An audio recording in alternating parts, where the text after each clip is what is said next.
प्यारे भक्तों, आज फरवरी माह का पहला शनिवार है, तो कृपया इस पावन दिन को यूं ही मत जाने दीजिए, क्योंकि यह दिन शनिदेव की विशेष कृपा प्राप्त करने का अत्यंत दुर्लभ और शक्तिशाली संयोग माना जाता है।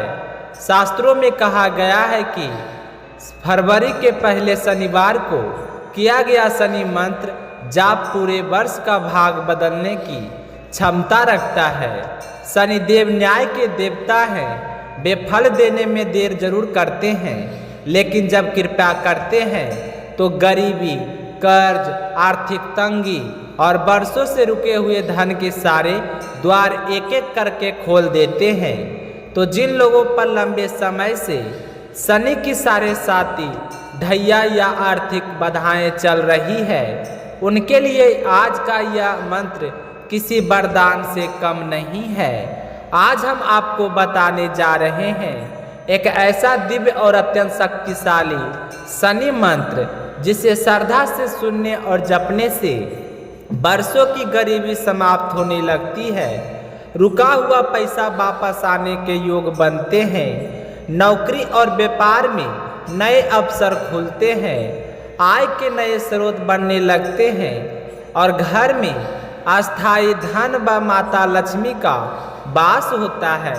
लेकिन ध्यान रखिए भक्तों, शनिदेव केवल मंत्र नहीं देखते, वे आपकी श्रद्धा, अनुशासन और सच्चे भाव भी देखते हैं। तो यह मंत्र इसलिए विशेष माना गया है क्योंकि यह शनि ग्रह की सकारात्मक ऊर्जा को शांत करता है और जीवन में धन, स्थिरता और सफलता प्रदान करता है।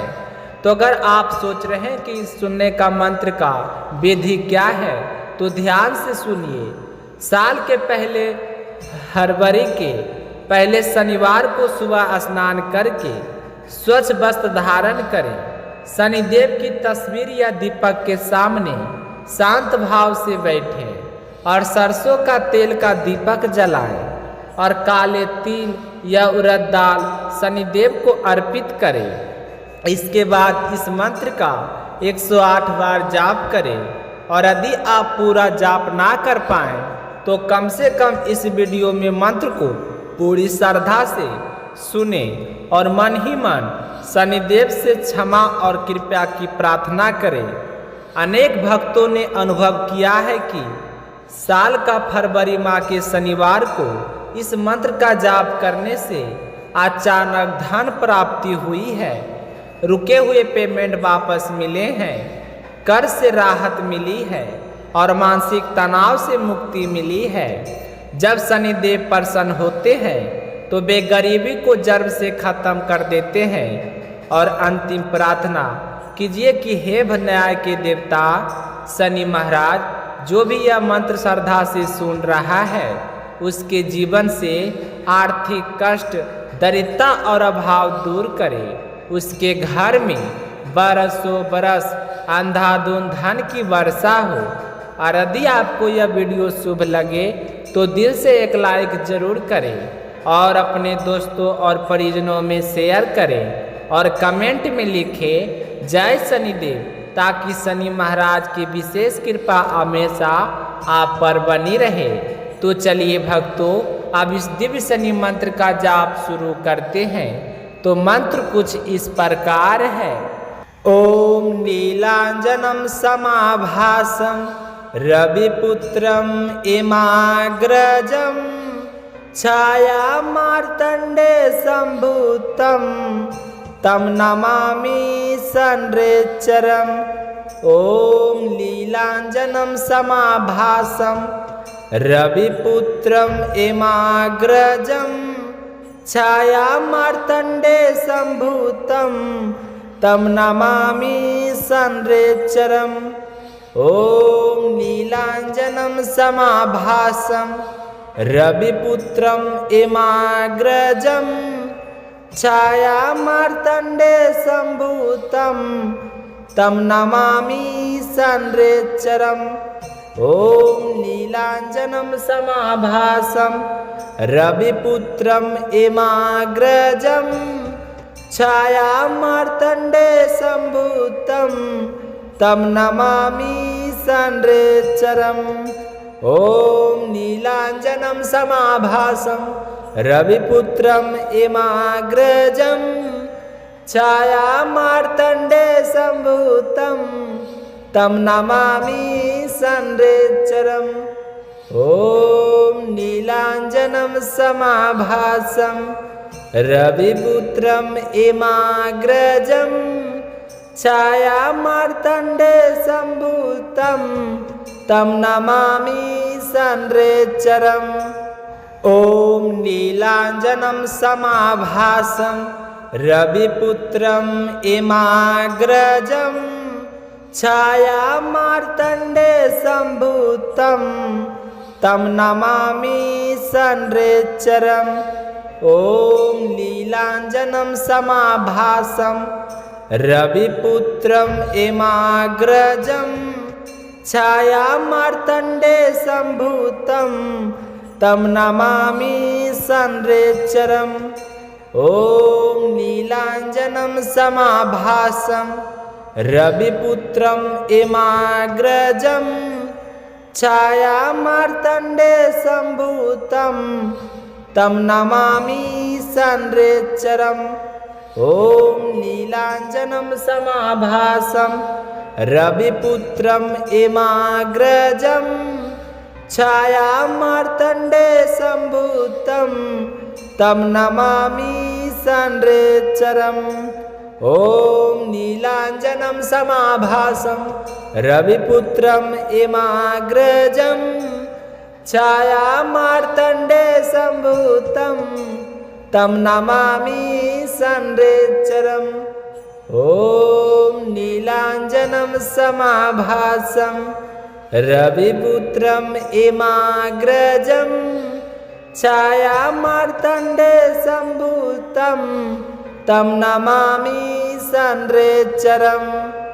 ॐ नीलाञ्जनं समाभासं रविपुत्रम् इमाग्रजं छायामार्तण्डे सम्भूतं तं नमामि संरेचरम्। ॐ नीलाञ्जनं समाभासं रविपुत्रम् इमाग्रजं छायामार्तण्डे सम्भूतं तं नमामि संरेचरम्। ॐ नीलाञ्जनं समाभासं रविपुत्रम् इमाग्रजं छायामार्तण्डे सम्भूतं तं नमामि संरेचरम्। ॐ नीलाञ्जनं समाभासं रविपुत्रम् इमाग्रजं छायामार्तण्डे सम्भूतं तं नमामि संरेचरम्। ॐ नीलाञ्जनं समाभासं रविपुत्रम् इमाग्रजं छायामार्तण्डे सम्भूतं तं नमामि संरेचरम्। ॐ नीलाञ्जनं समाभासं रविपुत्रम् इमाग्रजं छायामार्तण्डे सम्भूतं तं नमामि संरेचरम्। ॐ नीलाञ्जनं समाभासं रविपुत्रम् इमाग्रजं छायामार्तण्डे सम्भूतं तं नमामि संरेचरम्। ॐ नीलाञ्जनं समाभासं रविपुत्रम् इमाग्रजं छायामार्तण्डे सम्भूतं तं नमामि संरेचरम्। ॐ नीलाञ्जनं समाभासं रविपुत्रम् इमाग्रजं छायामार्तण्डे सम्भूतं तं नमामि संरेचरम्। ॐ नीलाञ्जनं समाभासं रविपुत्रम् इमाग्रजं छायामार्तण्डे सम्भूतं तं नमामि संरेचरम्।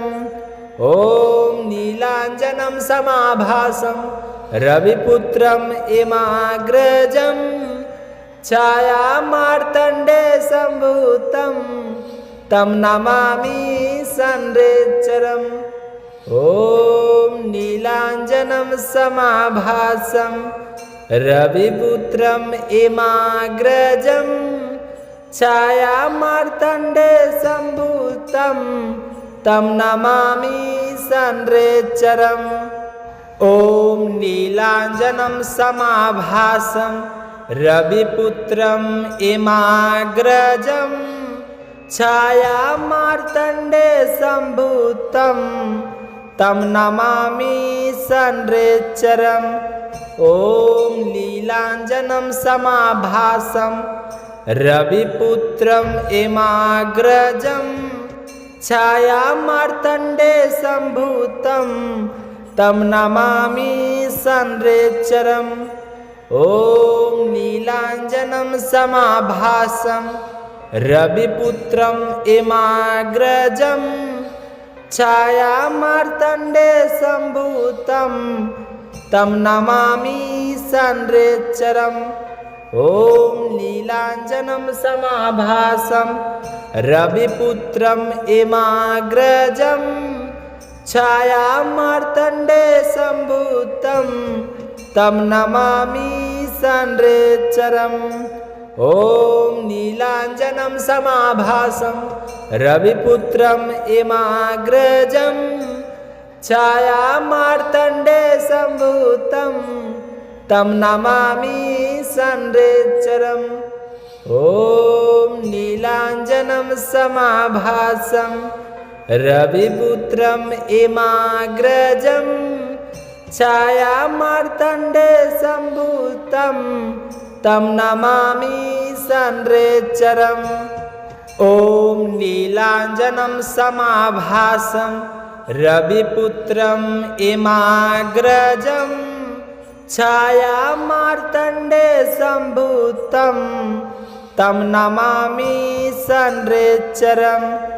ॐ नीलाञ्जनं समाभासं रविपुत्रम् इमाग्रजं छायामार्तण्डे सम्भूतं तं नमामि संरेचरम्।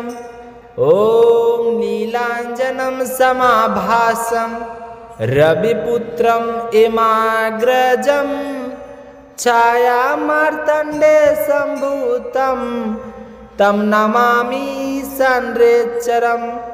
ॐ नीलाञ्जनं समाभासं रविपुत्रम् इमाग्रजं छायामार्तण्डे सम्भूतं तं नमामि संरेचरम्। ॐ नीलाञ्जनं समाभासं रविपुत्रम् इमाग्रजं छायामार्तण्डे सम्भूतं तं नमामि संरेचरम्। ॐ नीलाञ्जनं समाभासं रविपुत्रम् इमाग्रजं छायामार्तण्डे सम्भूतं तं नमामि संरेचरम्।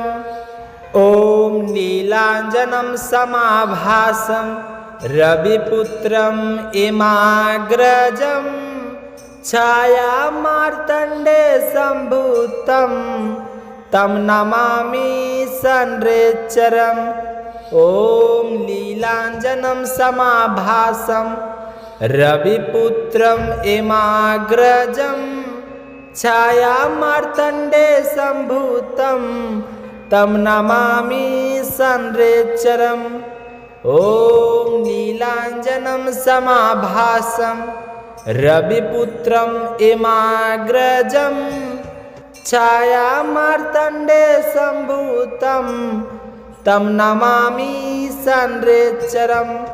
ॐ नीलाञ्जनं समाभासं रविपुत्रम् इमाग्रजं छायामार्तण्डे सम्भूतं तं नमामि संरेचरम्।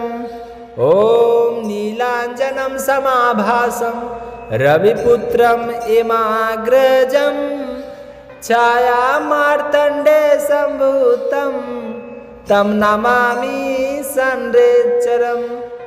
ॐ नीलाञ्जनं समाभासं रविपुत्रम् एमाग्रजं छाया मार्तण्डे सम्भूतं तं नमामि संरेचरम्। ॐ नीलाञ्जनं समाभासं रविपुत्रम् एमाग्रजं छाया मार्तण्डे सम्भूतं तं नमामि संरेचरम्। ॐ नीलाञ्जनं समाभासं रविपुत्रम् एमाग्रजं छाया मार्तण्डे सम्भूतं तं नमामि संरेचरम्। ॐ नीलाञ्जनं समाभासं रविपुत्रम् एमाग्रजं छाया मार्तण्डे सम्भूतं तं नमामि संरेचरम्। ॐ नीलाञ्जनं समाभासं रविपुत्रम् एमाग्रजं छाया मार्तण्डे सम्भूतं तं नमामि संरेचरम्। ॐ नीलाञ्जनं समाभासं रविपुत्रम् एमाग्रजं छाया मार्तण्डे सम्भूतं तं नमामि संरेचरम्। ॐ नीलाञ्जनं समाभासं रविपुत्रम् एमाग्रजं छाया मार्तण्डे सम्भूतं तं नमामि संरेचरम्। ॐ नीलाञ्जनं समाभासं रविपुत्रम् एमाग्रजं छाया मार्तण्डे सम्भूतं तं नमामि संरेचरम्। ॐ नीलाञ्जनं समाभासं रविपुत्रम् एमाग्रजं छाया मार्तण्डे सम्भूतं तं नमामि संरेचरम्। ॐ नीलाञ्जनं समाभासं रविपुत्रम् एमाग्रजं छाया मार्तण्डे सम्भूतं तं नमामि संरेचरम्।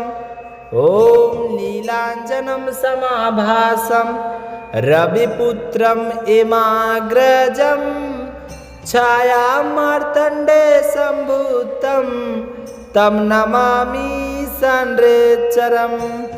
ॐ नीलाञ्जनं समाभासं रविपुत्रम् एमाग्रजं छाया मार्तण्डे सम्भूतं तं नमामि संरेचरम्।